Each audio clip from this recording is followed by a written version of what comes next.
All right, guys, welcome back. Today, we're going to talk about a really underrated position. And this is going to be a two-part series. So today, we're going to be talking about the crucifix, but from the top position. Okay, and then in another video, we'll be talking about the bottom crucifix, so where you get it from the back.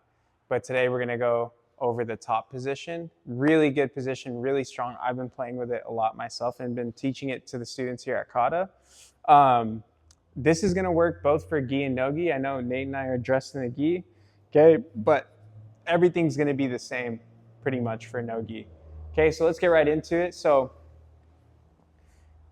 any crucifix position basically is you get your partner's arms pinned like this away from their body, right? And we know that this is a dominant position. Like, let's just think about mount, right? When we're in mount, what are we looking to do?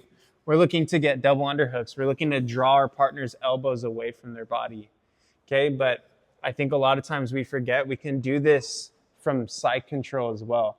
And even myself, I'm big on talking about getting to mount. I think getting to mount is absolutely crucial. It's fundamental. I think everyone needs to have skills to get to mount.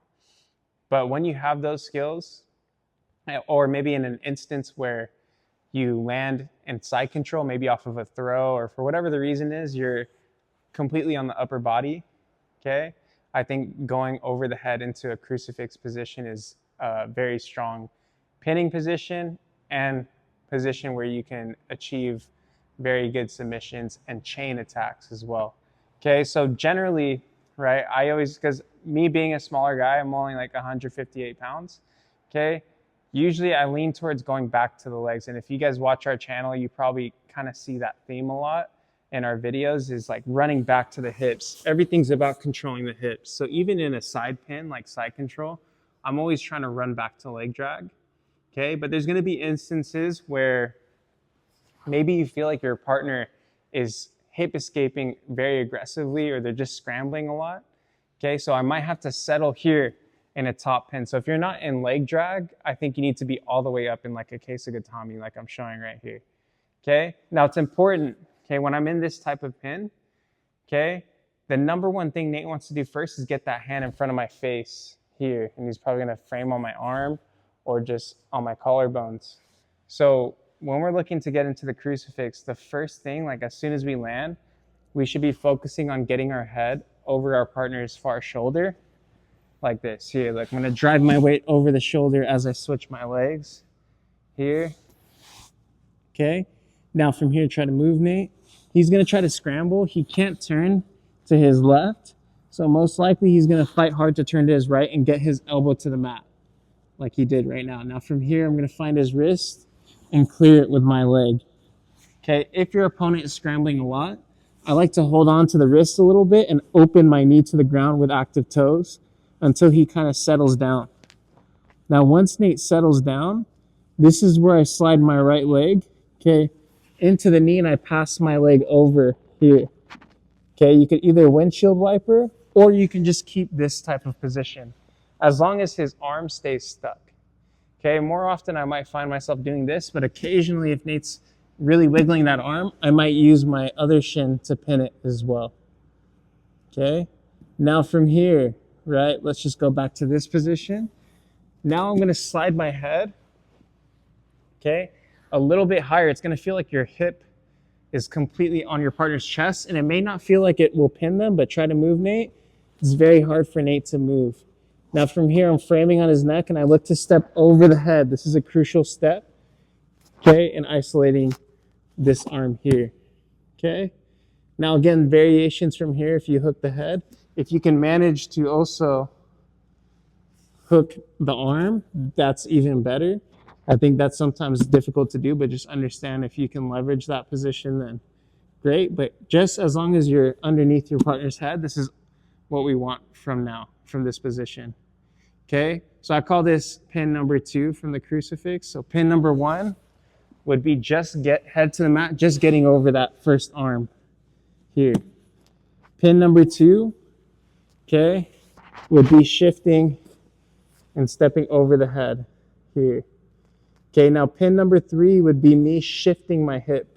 Now the reason why I would shift to my hip is because from the top crucifix the position we're really looking for right away is that kimura here. So pin number 3, I'm going to shift my hip. So watch as I sprawl that hip and turn to the side. Okay, this is pin number 3. I'll do it from another angle here. Okay. Okay, so we're here, crucifix. This is pin number 1. Pin number 2 is when I make my way around the head.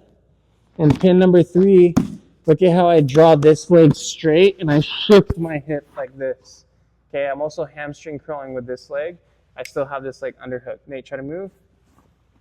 Okay, I can keep him stable because his shoulders are pinned. Okay, let's turn.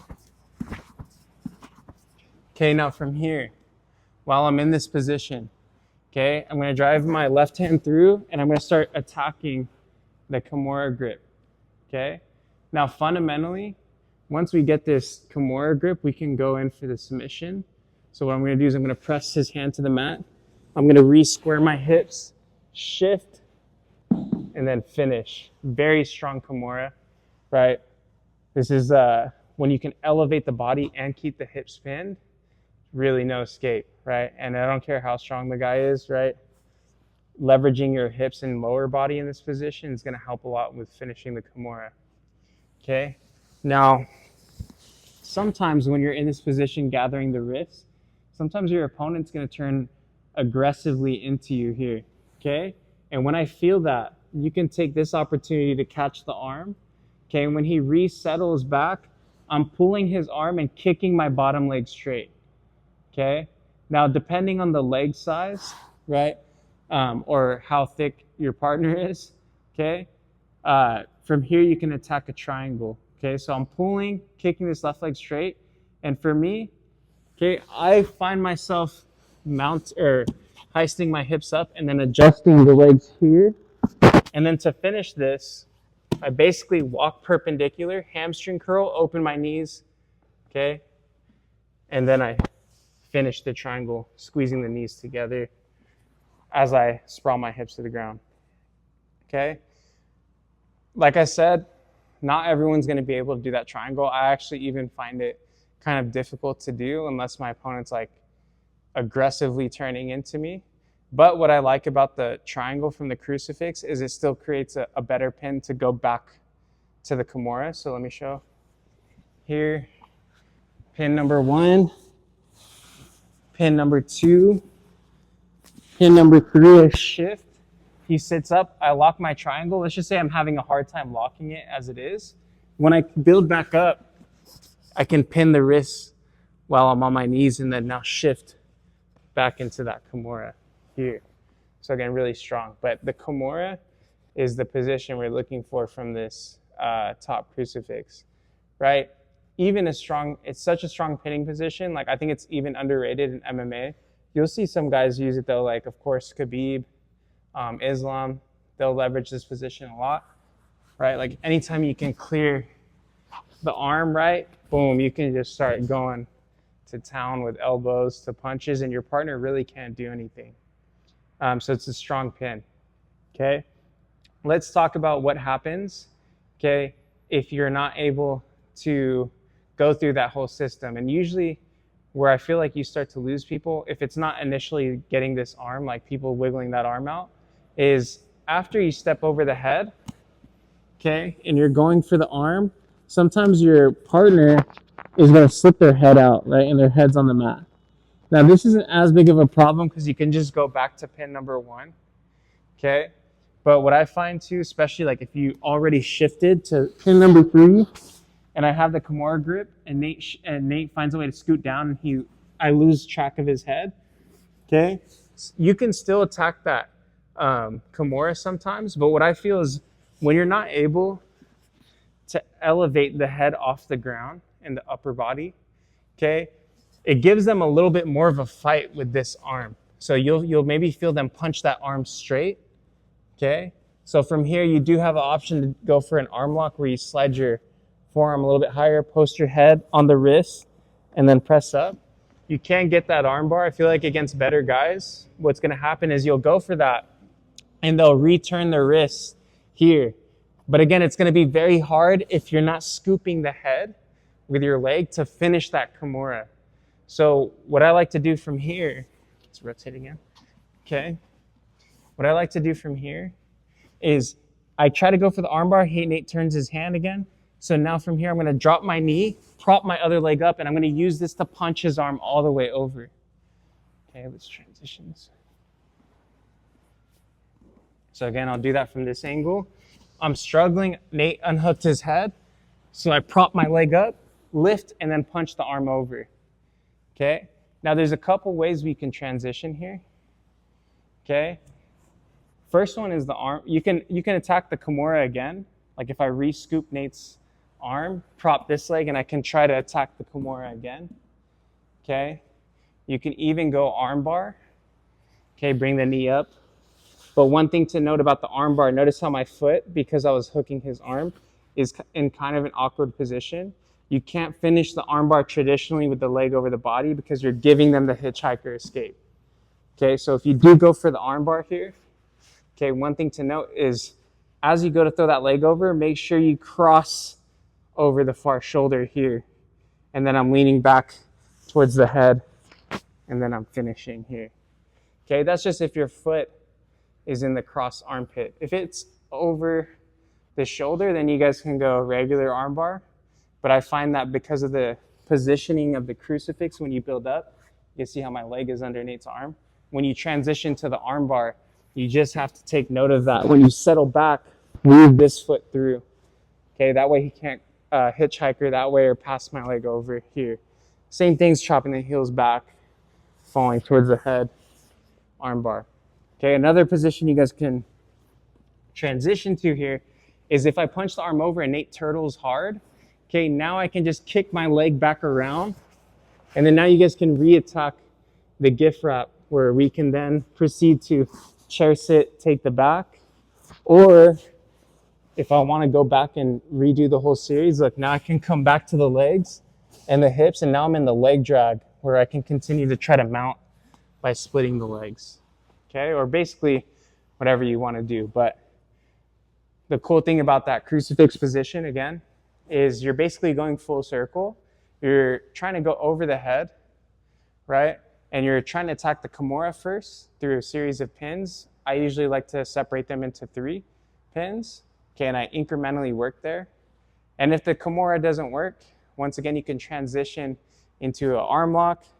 You can pass the arm over, arm bar there, kimura there, or just pass your leg around, and then you're back into side control on the other side, where you can either run back to the hips or decide to chase the back.